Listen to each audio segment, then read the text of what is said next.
Well, good morning, Little Masters, and welcome back to today's Tolkien Times. I'm the Man of the West, also from the Prancing Pony podcast, and let's get started today with Third Age Thursday. Now, these are days for us to revisit the familiar and not so familiar stories of the Third Age. Last week, we found ourselves leaving Lorien and joining the Lord and Lady for a feast before heading down the Anduin. We read about the Cup of Farewell and watched most of the Fellowship, or company, as we talked about yesterday, receive gifts from Galadriel. Now today, Gimli and Frodo received their gifts, and I'm going to pick up where I left off last week with Sam having received his gift, blushing, bowing, and mumbling. And I'm going to be reading from this edition of the Fellowship of the Ring. "And what gift would a dwarf ask of the elves?" said Galadriel, turning to Gimli. "None, lady," answered Gimli. "It is enough for me to have seen the Lady of the Galadrim, and to have heard her gentle words." "Hear, all ye elves," she cried to those about her. "Let none say again that dwarves are grasping and ungracious. Yet surely, Gimli, son of Glóin, you desire something that I could give. Name it, I bid you. You shall not be the only guest without a gift." "There is nothing, Lady Galadriel," said Gimli, bowing low and stammering. "Nothing, unless it is permitted to ask, nay, to name a single strand of your hair, which surpasses the gold of the earth, as the stars surpass the gems of the mine. I do not ask for such a gift, but you commanded me to name my desire." The elves stirred and murmured with astonishment, and Celeborn gazed at the dwarf in wonder. But the lady smiled. "It is said that the skill of the dwarves is in their hands, rather than in their tongues," she said. "Yet that is not true of Gimli. For none have ever made to me a request so bold and yet so courteous. And how shall I refuse, since I commanded him to speak? But tell me, what would you do with such a gift?" "Treasure it, lady," he answered, "in memory of your words to me at our first meeting. And if ever I return to the smithies of my home, it shall be set in imperishable crystal, to be an heirloom of my house, and a pledge of goodwill between the mountain and the wood until the end of days." Then the lady unbraided one of her long tresses and cut off 3 golden hairs and laid them in Gimli's hand. "These words shall go with the gift," she said. "I do not foretell, for all foretelling is now vain. On the one hand lies darkness, and on the other only hope.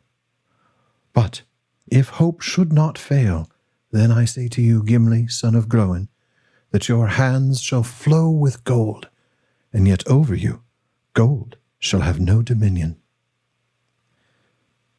"And you, ring-bearer," she said, turning to Frodo, "I come to you last, who are not last in my thoughts. For you I have prepared this." She held up a small crystal phial. It glittered as she moved it, and rays of white light sprang from her hand. "In this phial," she said, "is caught the light of Eärendil's star, set amid the waters of my fountain. It will shine still brighter when night is about you. May it be a light to you in dark places when all other lights go out. Remember Galadriel and her mirror." Frodo took the vial, and for a moment, as it shone between them, he saw her again standing like a queen, great and beautiful, but no longer terrible.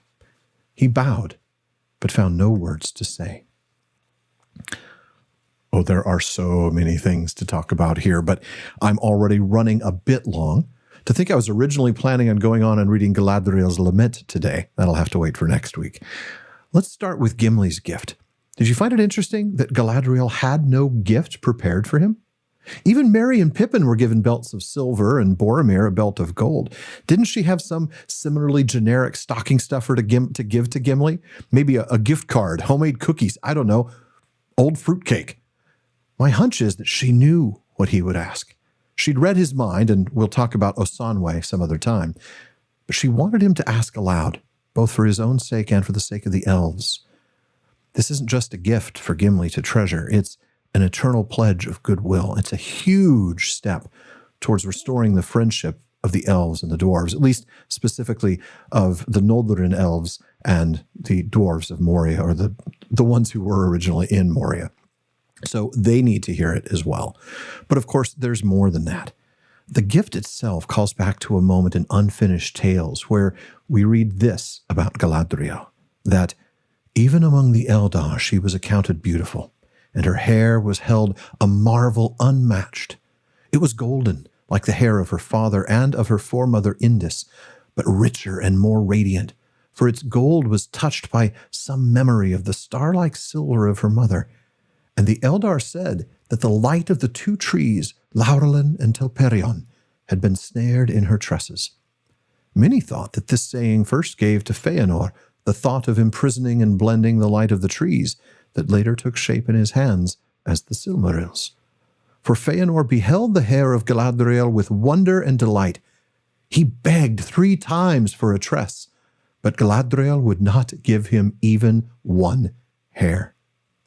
These two kinsfolk, the greatest of the Eldar of Valinor, were unfriends forever. Unfriends. I love that. She unfriended him. Her uncle Fëanor asks for some of her hair, and she denies him. Gimli the dwarf asks just to name 1 hair, and he's given 3. This is such a beautiful moment. And it's another example of how knowing the rest of the legendarium sheds light on what we read in these more familiar books.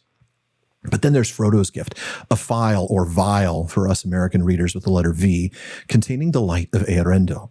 Now, if you haven't read the Silmarillion, and I have to assume that some of you haven't, I'm going to give you the very quick history of this light really quick.